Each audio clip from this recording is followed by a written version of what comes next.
क्या आपने कभी सोचा है कि जब भी आप किसी शिव मंदिर में जाते हैं तो शिवलिंग के ठीक सामने नंदी की मूर्ति क्यों होती है? क्यों हर भक्त सबसे पहले नंदी को प्रणाम करता है, फिर उनकी आंखों के बीच से शिव के दर्शन करता है? ये सिर्फ एक परंपरा नहीं है, ये एक ऐसी घटना की याद है जो युगों पहले घटी थी, जब भगवान शिव ने एक बैल का रूप धारण किया था और स्वयं भगवान विष्णु से युद्ध किया था। जी हाँ, आपने सही सुना, शिव और विष्णु, दो परम शक्तियाँ एक दूसरे के आमने सामने। और इस युद्ध का कारण था विष्णु के अपने ही पुत्र। ये है वृषभ अवतार की कहानी, भगवान शिव के सबसे कम ज्ञात, सबसे रहस्यमयी और सबसे शक्तिशाली अवतारों में से एक। आइए इस कहानी को शुरू से सुनते हैं। बहुत प्राचीन काल की बात है। देवता और दानव दोनों ही अमरता चाहते थे और अमरता का रहस्य छिपा था समुद्र की गहराइयों में, अमृत कलश में। भगवान विष्णु और ब्रह्मा जी के मार्गदर्शन में देवताओं और दानवों ने मिलकर क्षीर सागर का मंथन करने का निर्णय लिया। मंदराचल पर्वत को मथानी बनाया गया, वासुकी नाग को रस्सी और भगवान विष्णु स्वयं कच्छप रूप धारण करके पर्वत को अपनी पीठ पर संभाले रहे। मंथन शुरू हुआ। पहले हलाहल विष निकला, इतना भयंकर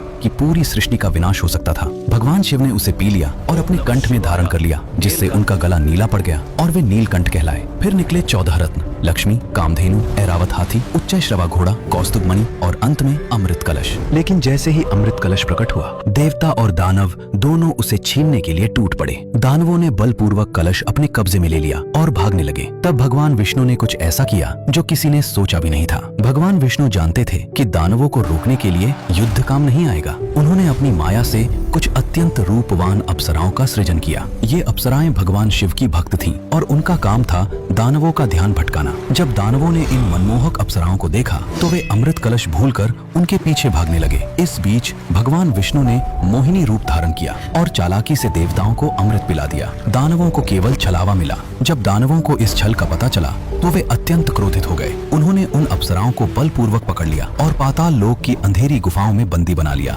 दानवों ने देवताओं पर फिर से आक्रमण कर दिया, लेकिन इस बार देवता अमृत पान कर चुके थे और अमर हो चुके थे। दानवों को भीषण पराजय का सामना करना पड़ा और वे प्राण बचाने के लिए पाताल की ओर भाग गए। भगवान विष्णु उनका पीछा करते हुए पाताल तक पहुंच गए। पाताल लोक एक ऐसी जगह जहां सूरज की रोशनी कभी नहीं पहुंचती, जहां नागों और राक्षसों का राज है और जहां अंधकार इतना गहरा है कि भय भी डर जाए। भगवान विष्णु ने पाताल में प्रवेश किया और एक एक करके सभी दानवों का वध कर दिया। युद्ध के बाद जब वे पाताल की गुफाओं में घूम रहे थे तो उन्हें वे अप्सराएं बंदी अवस्था में मिली। भगवान विष्णु ने उन्हें मुक्त कराया और अत्यंत करुणा से उनसे कहा, अब तुम स्वतंत्र हो, जाओ और जहाँ चाहो वहाँ जाओ। लेकिन अप्सराओं ने जब विष्णु के तेज, उनके सौंदर्य, उनके पराक्रम और उनकी करुणा को देखा तो उनके मन में एक इच्छा जागी। वे सोचने लगी, काश हमें भी भगवान विष्णु जैसा पति मिले, कितना सुंदर होगा वो जीवन। और इसी इच्छा ने आगे चलकर एक ऐसी घटना को जन्म दिया जिसने तीनों लोकों को हिला दिया। अप्सराएं पाताल से निकलकर सीधे कैलाश पर्वत की ओर चल पड़ी। हिमालय की ऊंची चोटियों को पार करते हुए, बर्फीली हवाओं को सहते हुए और अनगिनत कठिनाइयों का सामना करते हुए वे कैलाश पहुंची। वहां बर्फ से ढके शिखर पर भगवान शिव समाधि में लीन थे। उनकी जटाओं से गंगा प्रवाहित हो रही थी और चारों ओर गहन अलौकिक शांति। अप्सराओं ने भगवान शिव की कठोर तपस्या शुरू की। दिन बीते, महीने बीते, लेकिन उनकी तपस्या नहीं टूटी। अंततः भगवान शिव प्रसन्न हुए और उन्होंने पूछा, क्या चाहती हो तुम? अप्सराओं ने हाथ जोड़कर कहा, हे महादेव, हमें ऐसा वरदान दीजिए कि हमें भगवान विष्णु जैसा पति प्राप्त हो। हम उन्हीं के साथ जीवन बिताना चाहते हैं।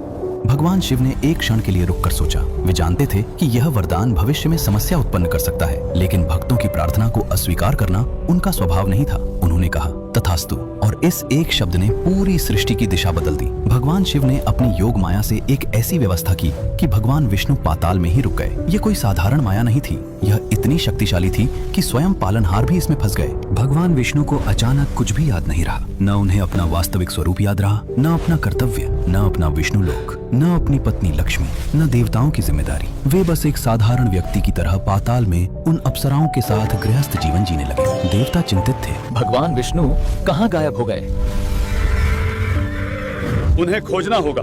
लेकिन पाताल इतना विशाल और रहस्यमय था कि किसी को पता ही नहीं चला कि विष्णु वहीं हैं। महीने बीते, फिर वर्ष, विष्णु पाताल में ही रहे, माया के जाल में फंसे हुए। और फिर कुछ ऐसा हुआ जिसने सब कुछ बदल दिया। समय के साथ उन अप्सराओं की कोख से अनेक पुत्रों का जन्म हुआ। ये पुत्र भगवान विष्णु की संतान थे, इसलिए उनमें दिव्य शक्ति और तेज तो था, लेकिन उनका स्वभाव दानवों जैसा था। पाताल लोक का अंधकारमय वातावरण राक्षसी ऊर्जा, नकारात्मकता और अप्सराओं की पूर्व पीड़ा, इन सब का प्रभाव उन बच्चों पर पड़ा। वे जन्म से ही क्रूर, अहंकारी, हिंसक और अत्याचारी स्वभाव के थे। जैसे जैसे वे बड़े हुए, उनकी शक्ति भी बढ़ती गई और उनके साथ साथ बढ़ता गया उनका अहंकार। हम भगवान विष्णु के पुत्र हैं, ये वाक्य उनके मुख पर सदैव रहता था और इसी अहंकार के बल पर उन्होंने तीनों लोकों में आतंक मचाना शुरू कर दिया। विष्णु पुत्रों ने सबसे पहले पृथ्वी लोक पर अपना आतंक दिखाया। वे ऋषि मुनियों के आश्रमों में घुस जाते और यज्ञ भंग कर देते, यज्ञशालाओं में आग लगा देते, तपस्वियों को मारते पीटते और निर्दोष प्राणियों को कष्ट देते। एक बार महर्षि वशिष्ठ का यज्ञ चल रहा था।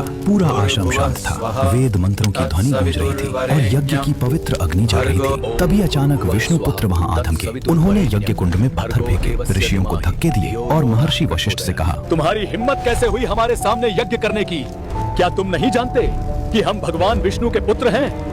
महर्षि ने शांति से समझाने का प्रयास किया, लेकिन वे नहीं माने। उन्होंने पूरे आश्रम को तहस नहस कर दिया और हंसते हुए चले गए। फिर वे देवलोक पहुंचे। इंद्र के दरबार में घुसकर उन्होंने देवताओं को अपमानित किया। उन्होंने स्वर्ग की अप्सराओं को बंदी बना लिया और देवराज इंद्र को ललकारा, तुम्हारी क्या औकात है हमारे सामने? हम विष्णु के पुत्र हैं। देवता असहाय थे, वे लड़ना चाहते थे लेकिन डर भी रहा था। ये विष्णु के पुत्र हैं, यदि हमने इन्हें मारा और विष्णु को पता चला तो वे हम पर क्रोधित हो जाएंगे। पाताल लोक में भी उनका आतंक फैल गया। वे नागराज वासुकी को धमकाते, राक्षसों से लड़ाई करते और पूरे पाताल में अराजकता फैलाते। कोई उन्हें रोक नहीं पा रहा था क्योंकि वे जानते थे कि उनके पिता स्वयं भगवान विष्णु हैं। धीरे धीरे स्थिति नियंत्रण से बाहर होने लगी। ऋषि मुनियों ने अपनी तपस्या छोड़ दी क्योंकि उन्हें पता था कि कभी भी विष्णु पुत्र आ सकते हैं। यज्ञ बंद हो गए, आश्रम वीरान हो गए और धर्म का पालन करना असंभव हो गया। देवताओं की सभा बुलाई गई। इंद्र ने कहा, ये स्थिति और नहीं चल सकती। विष्णु पुत्रों ने त्रिलोक में हाहाकार मचा दिया है। ब्रह्मा जी बोले, लेकिन समस्या ये है कि वे विष्णु की संतान हैं। कोई उन्हें दंड देने का साहस नहीं कर पा रहा। चंद्रदेव ने कहा, हम स्वयं विष्णु से भी नहीं कह सकते क्योंकि वे माया के वशीभूत हैं और पाताल में गृहस्थ जीवन जी रहे हैं।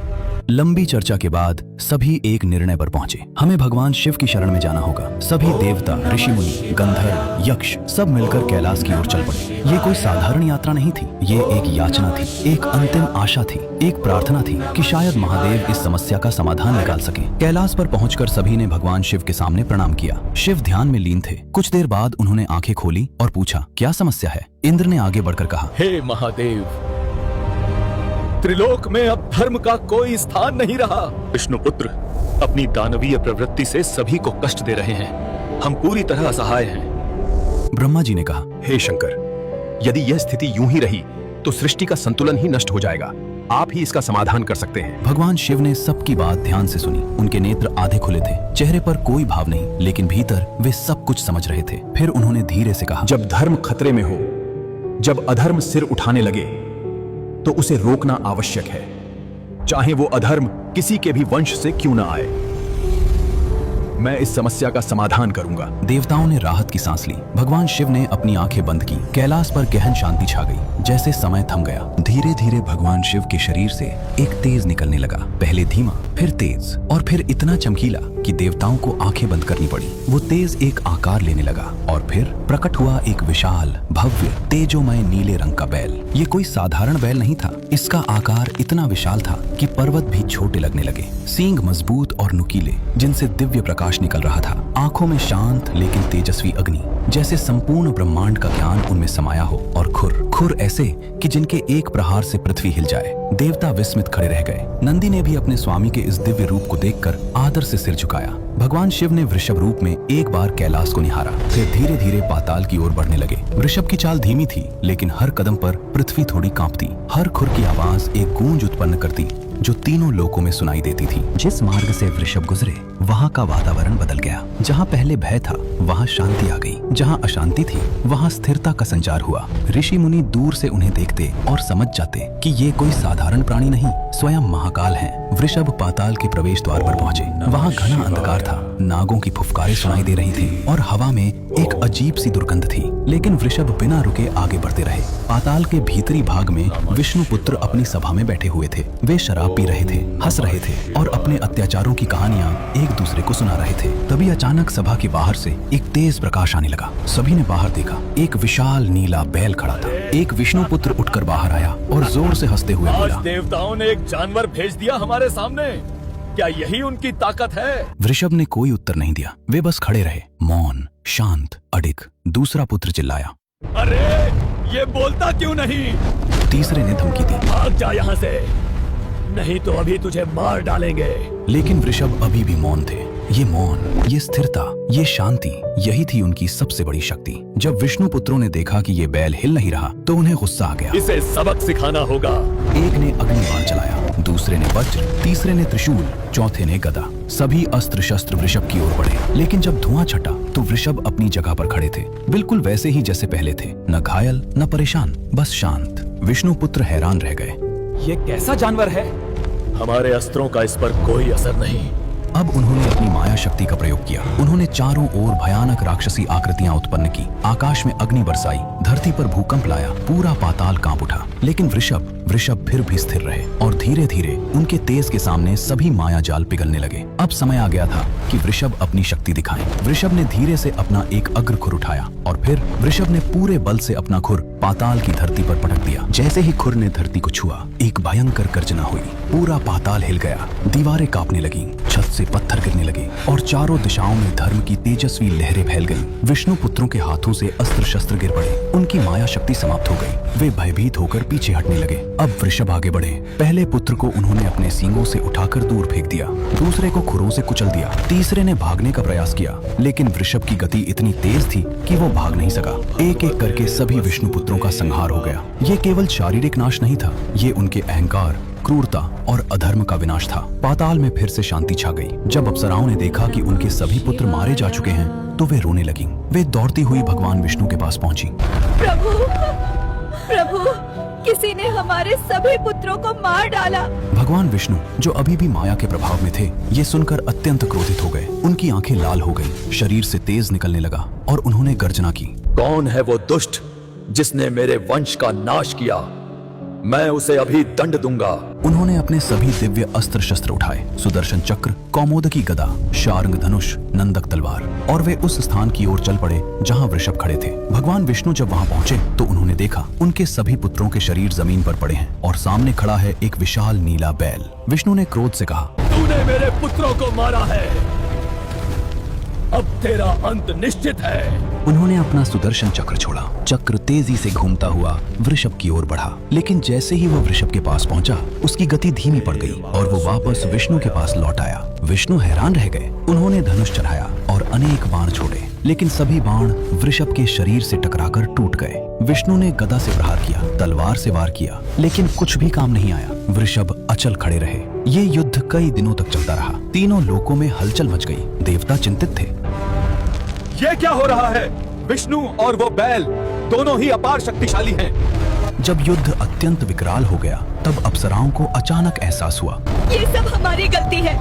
हमने ही वरदान मांगा था, हमने ही भगवान विष्णु को माया में फंसाया और अब हमारे पुत्रों ने तीनों लोकों में अत्याचार किए। ये सब हमारी वजह से हुआ। वे तुरंत हे कैलाश की ओर महादेव। दौड़ी और भगवान शिव के सामने गिर पड़ी। हमसे बहुत बड़ी गलती हो गई। कृपया हमें इस वरदान से मुक्त कर दीजिए, अन्यथा सृष्टि का विनाश हो जाएगा।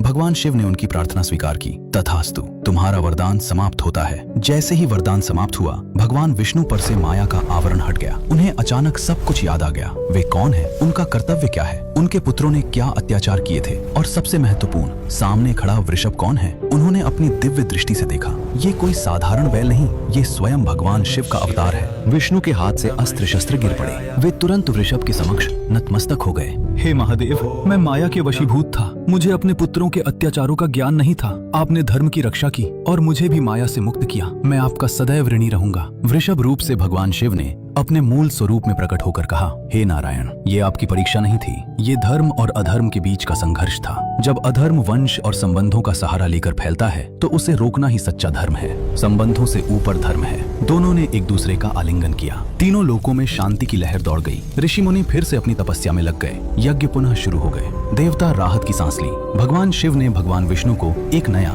और भी शक्तिशाली सुदर्शन चक्र प्रदान किया। इस घटना के बाद भगवान शिव का वृषभ रूप अत्यंत पूजनीय हो गया। गया। यही कारण है कि आज हर शिव मंदिर में नंदी की मूर्ति शिवलिंग के सामने विराजमान रहती है। नंदी केवल भगवान शिव के वाहन नहीं है, वे उस वृषभ अवतार की स्मृति है जिसमें शिव ने धर्म की रक्षा के लिए बैल का रूप धारण किया था। जब भक्त नंदी की आंखों के माध्यम से शिवलिंग के दर्शन करते हैं तो ये प्रतीक है कि शिव तक पहुंचने का मार्ग वृषभ जैसी स्थिरता, धैर्य, भक्ति और धर्म निष्ठा से होकर जाता है। ये कथा हमें सिखाती है कि धर्म सर्वोपरि है, चाहे संबंध कितना भी गहरा हो। यदि अधर्म फैलता है तो उसे रोकना आवश्यक है। स्थिरता ही सच्ची शक्ति है। वृषभ ने बिना शोर शराबे के, बिना क्रोध के, केवल अपनी स्थिरता से अधर्म को परास्त किया। माया बहुत शक्तिशाली है। भगवान विष्णु जैसे पालनहार भी इसमें फंस गए, लेकिन सत्य का प्रकाश अंततः सामने आता ही है। शिव और विष्णु एक ही उद्देश्य के लिए हैं, धर्म की स्थापना। उनके बीच ये संघर्ष वास्तव में ब्रह्मांडीय नाटक था जिसका अंत धर्म की विजय में हुआ। आज जब भी आप शिव मंदिर में नंदी को देखें तो याद रखें, वे केवल एक मूर्ति नहीं बल्कि उस महान वृषभ अवतार की स्मृति है जिसमें भगवान शिव ने हमें सिखाया कि धैर्य, स्थिरता और मौन भी सबसे बड़े अस्त्र बन सकते हैं। जय महाकाल, जय वृषभ अवतार, हर हर महादेव।